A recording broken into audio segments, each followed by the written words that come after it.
Hello my dear viewers. Today is March 25th and today my release, I believe, will be on a very important topic that we talked about a few days ago.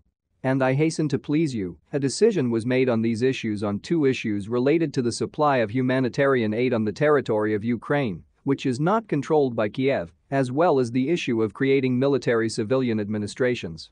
What it can give and how it will look further. Well, as far as I understand the situation and how I see what is already happening. Well, for example, how it looks in the southern territories that were liberated, these are Kherson and Zaporozhye region.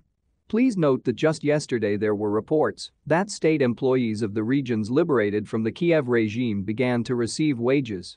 And not because someone else wants to buy. Simply, people somehow need to live on something. People are not to blame for being in a war zone, and they just need help live these few months until life gradually improves.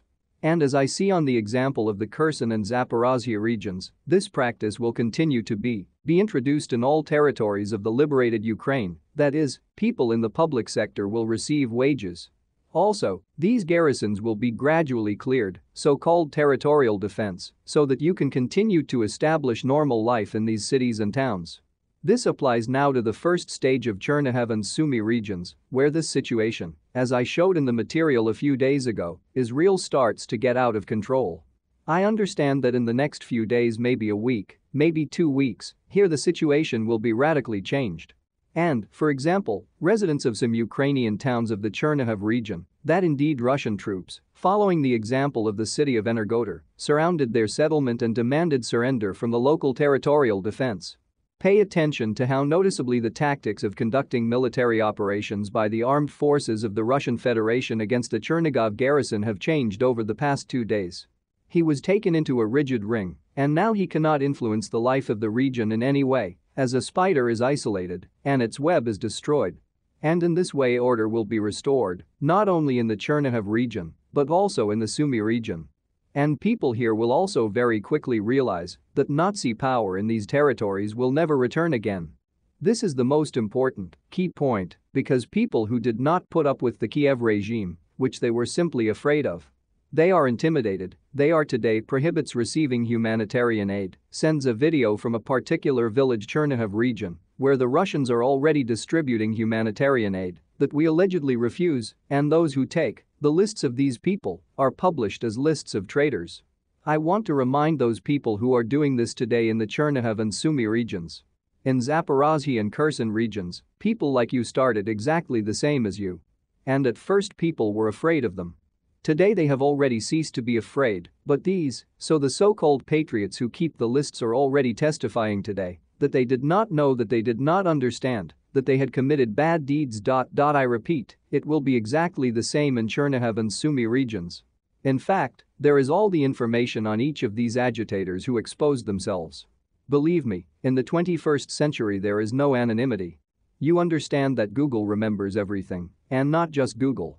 Therefore, I ask all the civilian population of the Chernihiv and Sumy regions, first of all, to be reasonable and make sure that the losses of the civilian population on the territory of Ukraine are as small as possible. This is not your war. So, this question is clear. The next question that I am often asked by people who today, well, at one time left territory of Ukraine and live, for example, in Russia. They ask me, what should we do? How can we help these very civil military administrations? Here I want to turn to Oleg Tsarev, ex-deputy of the Verkhovna Rada of Ukraine, the last Verkhovna Rada, which I personally consider legitimate. For today at the moment, such structures are formed based on the structures of the Ministry Defense of the Russian Federation. Anyone, a former citizen of Ukraine, and not only a former citizen of Ukraine, can apply to the military registration and enlistment office at the place of residence and, according to Oleg Tsarev, they have already been given all the instructions on how to proceed. In general, let's summarize. Since yesterday, the war in Ukraine has taken on a new quality.